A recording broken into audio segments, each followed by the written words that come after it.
The Galactic Empire had reigned for over 12,000 years. Its name echoed across star systems like the beat of an ancient war drum.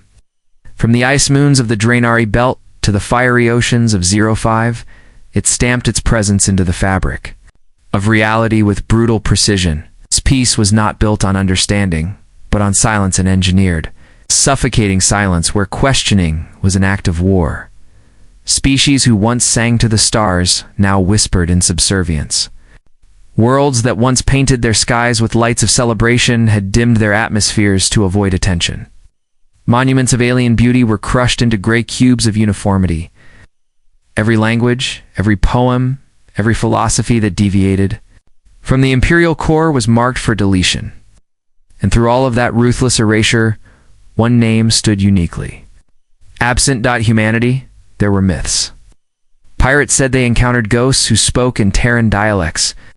Some smugglers claimed they'd traded with descendants of Earth, far beyond charted space.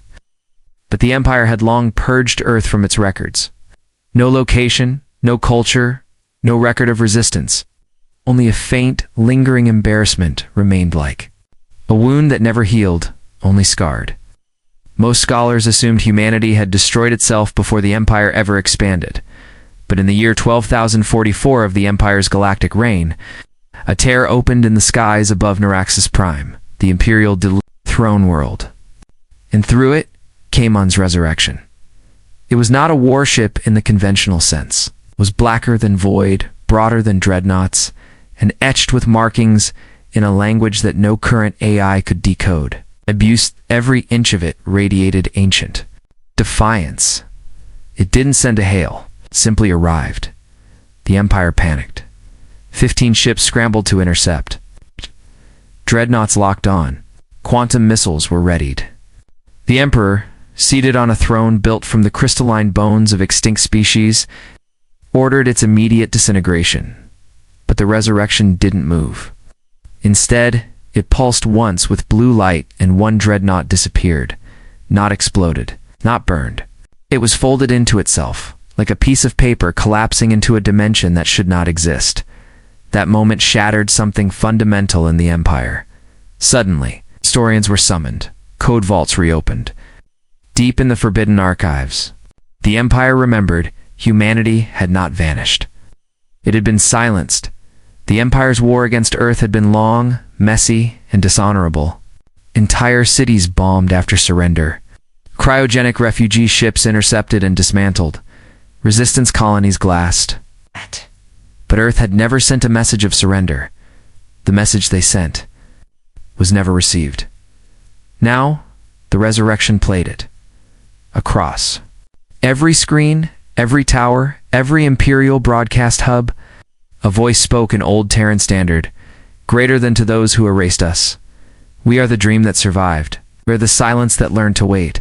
We are not your memory. We are your reckoning.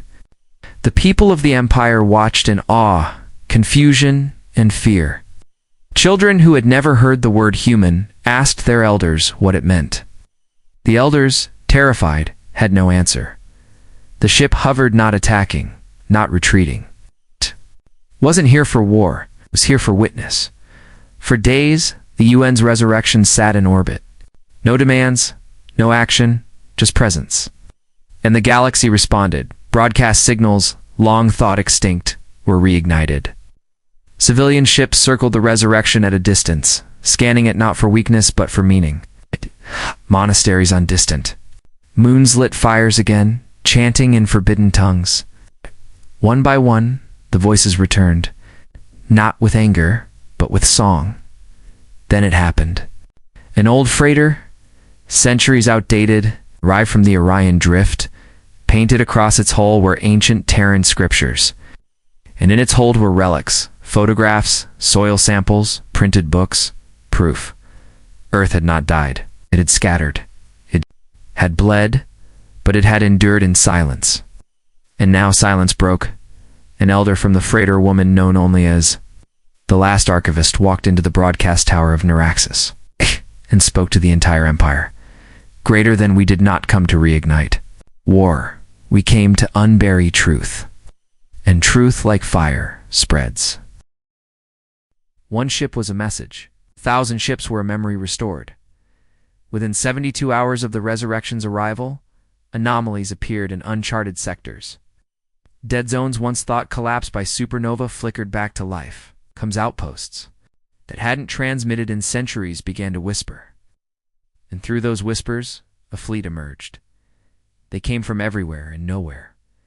The child of Europa, etched with Martian haiku. The cradle of Mars, built in secret under the ice of Ganymede. The ghost of Titan, once believed destroyed, now pulsing with anti-silence algorithms. Each ship was a relic of pain, built in places the Empire had never dared look. They didn't come with warnings, they came with presence. Orbiting silently. The Terran fleet dwarfed the Empire's Black Armada in formation and design. Their weapons weren't visible. Their energy readings were impossible. Imperial commanders attempted to engage, but their fleets simply vanished one ship at a time. No fire, no fury, just absence.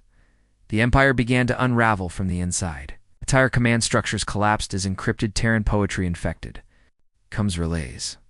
Propaganda A is malfunctioned under the weight of empathy algorithms. Citizens began to question not because they were told to, but because something deep inside them finally allowed it. Then the landings began. On every Imperial capital, 11 humans walked out from each ship. No armies, no mechs, no weapons. Visible, just humans. Or uniforms patched 100 times. Some walked with limps, others carried instruments. One played an old guitar as he walked through the ruins of the Emperor's parade. They lit fires in central plazas. They handed out artifacts, soil from Earth, children's books printed on lunar paper, seeds from Venus greenhouses. And then they sat, they waited, and slowly the galaxy gathered around them. The final message echoed across every frequency, greater than we came back to remember aloud.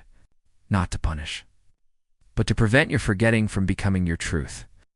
But that was not the end. The Empire's border worlds began declaring neutrality.